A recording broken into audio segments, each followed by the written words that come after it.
Welcome to Iron Sharpens Iron. My name is Jeremy Nettles. I'm the evangelist for the River Ridge Church of Christ that meets in Newburgh, Indiana. If you'd like to stop by and visit us, then you can come by at 5600 Van Road in Newburgh, and we'd love to have you join us for our 10 a.m. Sunday worship.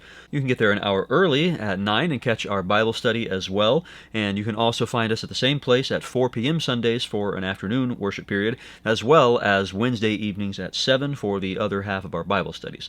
If you would like to reach out and get in touch with us, then you can send an email to info@riverridgechurch.org or send us a text message or give us a call at 812-550-6234. We would love to hear from you. We have a radio show that runs every Sunday afternoon at 2 p.m. on 98.5 FM here locally and 1400 AM if you're a little farther out from the Evansville area. We'd love to have you join us for that. And you can also check out our YouTube channel, youtube.com/River Ridge Church of Christ. And there you can find not only our backlog of all of these TV shows, but also the live-streamed worship hours and Bible studies that we have at those times that I mentioned a moment ago. If you look at the YouTube channel and go to the TV programs, you will find a playlist called The Whole Bible, which I know is an extremely imaginative title, but it goes through the series of videos that I have been putting together for the last few years on this show, in which we look at one book of the Bible at a time. Today, we are ping-ponging back to the Old Testament to study the book of Ezra. Let me give you a very rough breakdown of the historical situation into which Ezra was writing. The Israelites, specifically the southern kingdom of Judah, had carried on after the fall of the northern kingdom of Israel to the Assyrians. They carried on for another 140 or so years until the Babylonians came in and, completely took over, destroyed Jerusalem, destroyed the temple, took most of the inhabitants into captivity, left just the poorest and the weakest in the land. And then there was a period of about 70 years, depending on exactly how you count it, during which God's people were exiled in Babylon. That's basically the point at which Ezra picks up. In the first year of Cyrus, king of Persia, that the word of the Lord by the mouth of Jeremiah might be fulfilled, the Lord stirred up the spirit of Cyrus, king of Persia, so that he made a proclamation throughout all his kingdom, and also put it in writing. Thus says Cyrus, king of Persia, the Lord, the God of heaven, has given me all the kingdoms of the earth, and he has charged me to build him a house at Jerusalem, which is in Judah.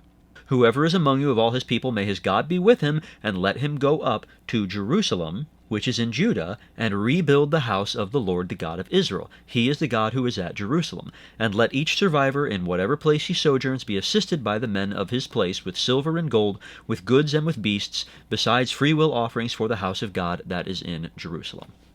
Let's talk for a moment about Ezra the man. Chapter 7, verse 1. Now after this, in the reign of Artaxerxes, king of Persia, Ezra the son of Sariah, son of Azariah, son of Hilkiah, son of Shallum, son of Zadok, son of Ahitub, son of Amariah, son of Azariah, son of Marioth, son of Zerahiah, son of Uzzi, son of Buki, son of Abishua, son of Phinehas, son of Eleazar, the son of Aaron, the chief priest, this Ezra went up from Babylonia. He was a scribe, skilled in the law of Moses, that the Lord the God of Israel had given, and the king granted him all that he asked, for the hand of the Lord his God was on him. This genealogy sort of sets the tone for much of the rest of the book. I should note that many generations are skipped, but he is establishing his lineage of the priestly family and of the high priestly line, specifically going all the way back to Aaron. Okay, what else does this introduction to Ezra tell us? Well, it tells us that he went up from Babylonia to Jerusalem on the approval or orders from the king of the Persian Empire, Artaxerxes. What was his purpose in doing so? Verse 9.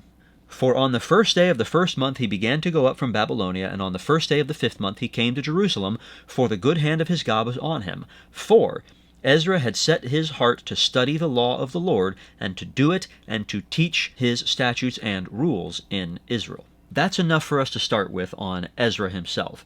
But he was walking into an unfolding story, I suppose during a lull in the action. What was this unfolding story? Well, we already read about Cyrus's proclamation back in chapter 1. He basically said, you Jews are free to go back home, and I will subsidize the effort to rebuild your temple, which Nebuchadnezzar tore down 70 years ago. What was the result of this proclamation? Chapter 1, verse 5. Then rose up the heads of the fathers' houses of Judah and Benjamin, and the priests and the Levites, everyone whose spirit God had stirred to go up to rebuild the house of the Lord that is in Jerusalem. And all who were about them aided them with vessels of silver, with gold, with goods, with beasts, and with costly wares, besides all that was freely offered. Cyrus the king also brought out the vessels of the house of the Lord that Nebuchadnezzar had carried away from Jerusalem and placed in the house of his gods. Cyrus king of Persia brought these out in the charge of Mithridath the treasurer, who counted them out to Sheshbazzar the prince of Judah. And this was the number of them: 30 basins of gold, 1,000 basins of silver, 29 censers, 30 bowls of gold, 410 bowls of silver, and 1,000 other vessels. All the vessels of gold and of silver were 5,400. All these did Sheshbazzar bring up when the exiles were brought up from Babylonia to Jerusalem. There are several things to note about this little chunk of reading. First of all, it's more than just a relaxed restriction on the people of Israel that now you're allowed to go home if you want. Also, it was more than just lip service to say, you know, it'd be really great if you guys rebuilt that temple. Cyrus was actively helping them to do so. It's not as if Cyrus or the neighbors were turning away from pagan idolatry and seeking the Lord, the God of Abraham. But they're at least recognizing the God of Abraham and supporting the Jews in their worship of him. Another thing to note is this inventory of the vessels and whatnot that were brought along with the first wave of Israelites returning to Jerusalem. This is the first of many such lists in Ezra. This is one of the reasons that Ezra can be tough to get through. These details don't seem to matter all that much to us, so why are they included? Well, it's a reflection of transparent accountability.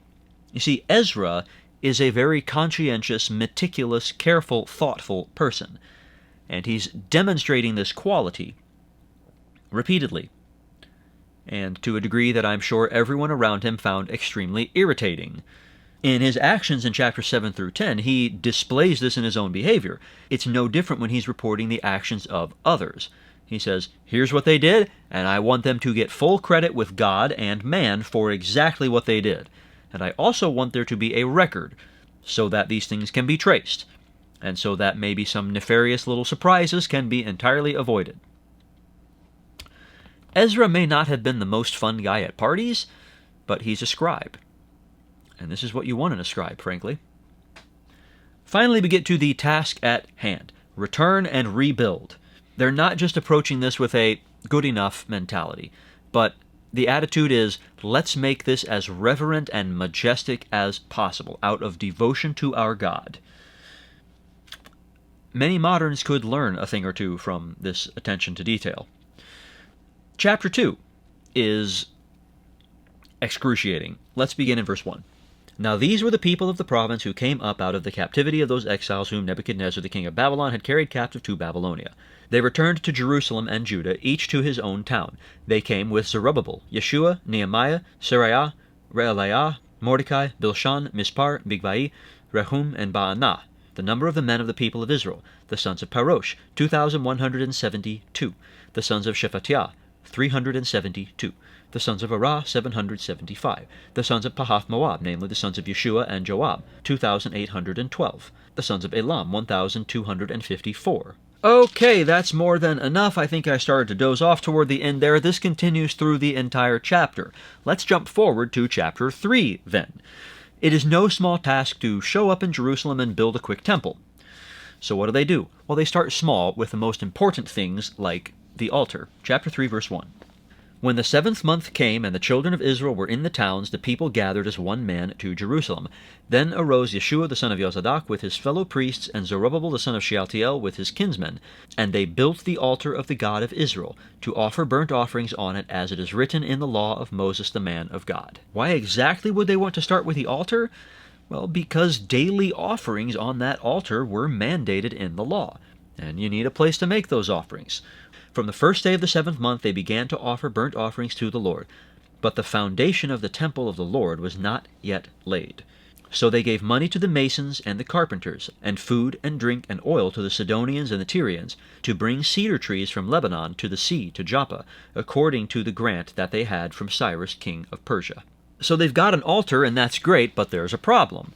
There's no foundation. Okay, what's the big deal? So lay the foundation and get on with it. Well, there's more to it than that.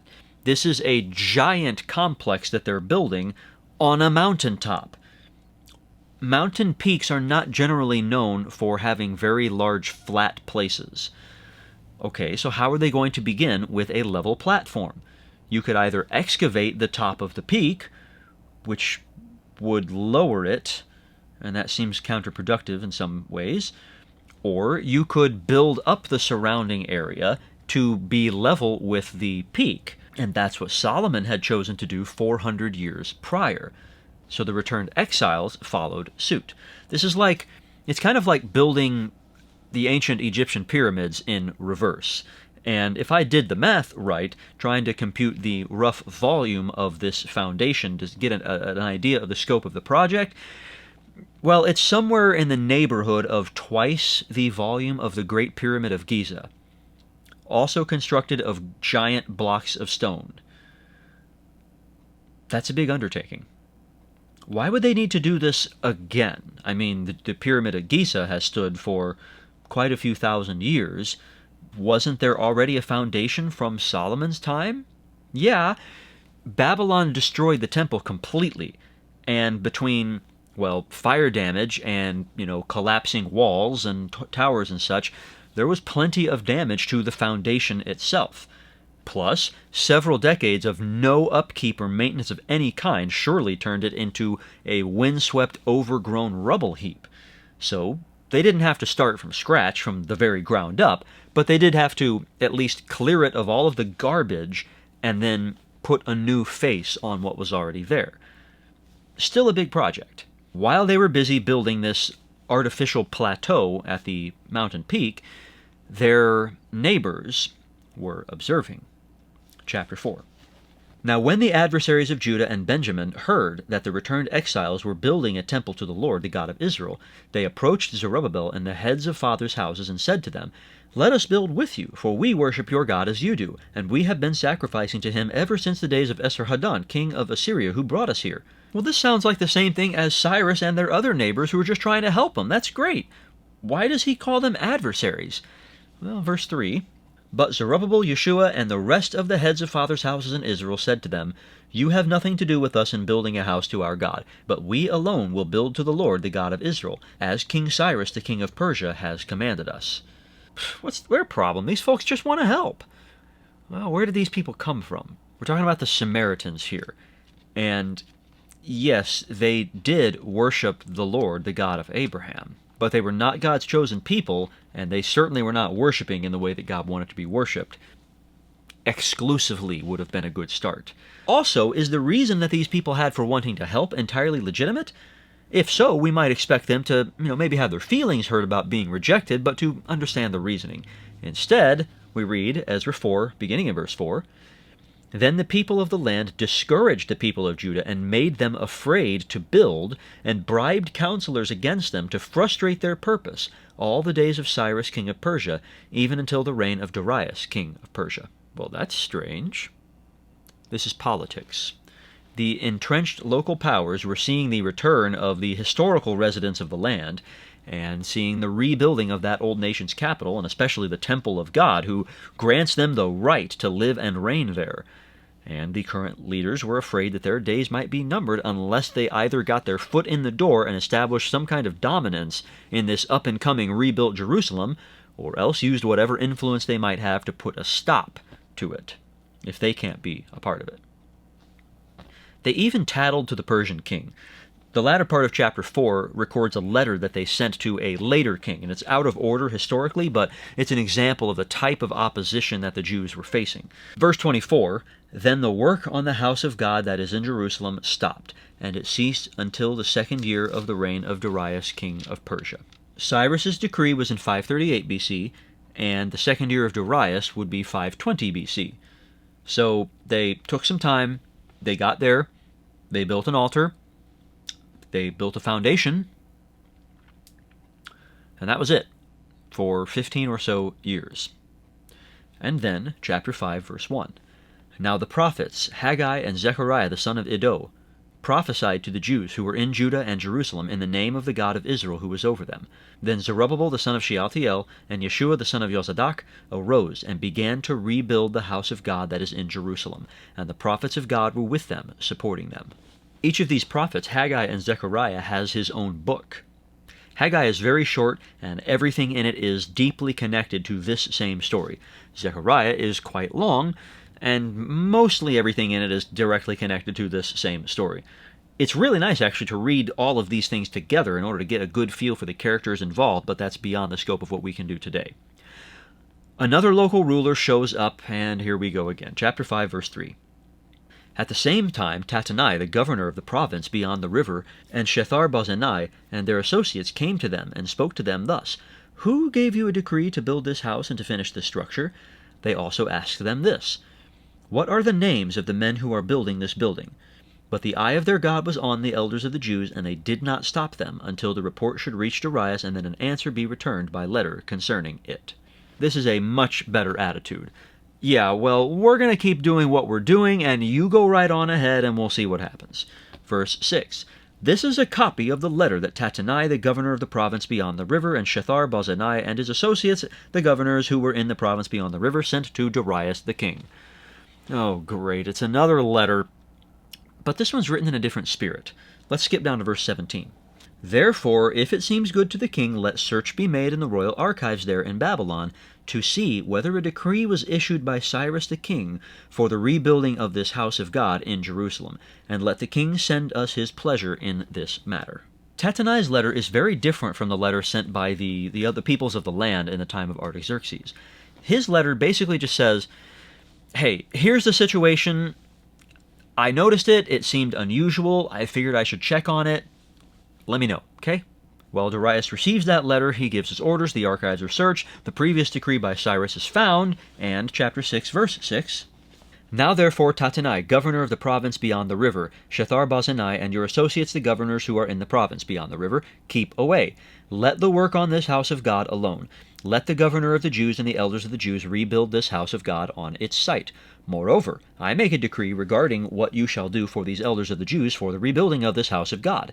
The cost is to be paid to these men in full, and without delay from the royal revenue, the tribute of the province from beyond the river. Wow! This is the same Darius who was buddies with the prophet Daniel, by the way. Seems relevant. It's a mistake to see Tattenai as the villain here. He's not the jerk who tried to put a stop to construction and was duly chastened and humiliated by being forced to help instead. Rather, Tattenai is a good steward of his authority. He saw a situation, he wasn't sure what his master would want, and so he checked, and then he fulfilled his orders. Then, according to the word sent by Darius the king, Tattenai, the governor of the province beyond the river, Shethar-bozenai, and their associates did with all diligence what Darius the king had ordered. And the elders of the Jews built and prospered throughout the prophesying of Haggai the prophet and Zechariah the son of Iddo. They finished their building by decree of the God of Israel, and by decree of Cyrus and Darius and Artaxerxes king of Persia. And this house was finished on the 3rd day of the month of Adar, in the 6th year of the reign of Darius the king. And the people of Israel, the priests and the Levites, and the rest of the returned exiles celebrated the dedication of this house of God with joy. There's a 50-ish year gap between chapter 6 and chapter 7, and here finally in chapter 7, Ezra joins the story. Artaxerxes sends Ezra with a retinue and an immense provision, duly catalogued of course, back to Jerusalem.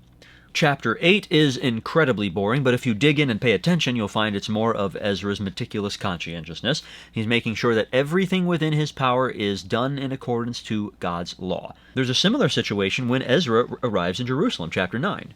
After these things had been done, the officials approached me and said, The people of Israel and the priests and the Levites have not separated themselves from the peoples of the lands with their abominations, from the Canaanites, the Hittites, the Perizzites, the Jebusites, the Ammonites, the Moabites, the Egyptians, and the Amorites. For they have taken some of their daughters to be wives for themselves and for their sons, so that the holy race has mixed itself with the peoples of the lands.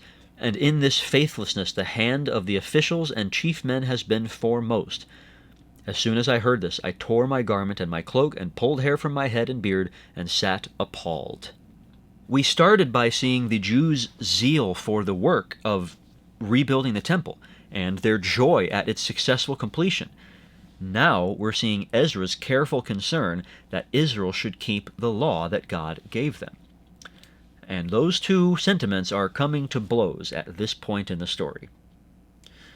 They know not to let Gentiles, especially those with ulterior motives, directly participate in building the temple, but yet in their everyday lives they're ignoring the distinction between God's people and the world. And Ezra's response to this is horrified shock. Before he didn't know. He was blissful in his ignorance. Now he knows, and he knows he has to act. Is there a material solution? It's not enough to just acknowledge the sin and request forgiveness and move on. Every day was a continued offense. They need to put the sin away. It's tough to do in this case. They had taken on a great responsibility in marrying these women. And God loves marriage, and he hates divorce. But these were not legitimate marriages. They never had a right to these unions in the first place. So what do they need to do? Chapter 10, verse 9. Then all the men of Judah and Benjamin assembled at Jerusalem within the 3 days. It was the 9th month, on the 20th day of the month.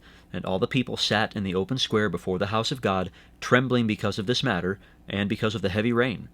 And Ezra the priest stood up and said to them, You have broken faith and married foreign women, and so increased the guilt of Israel.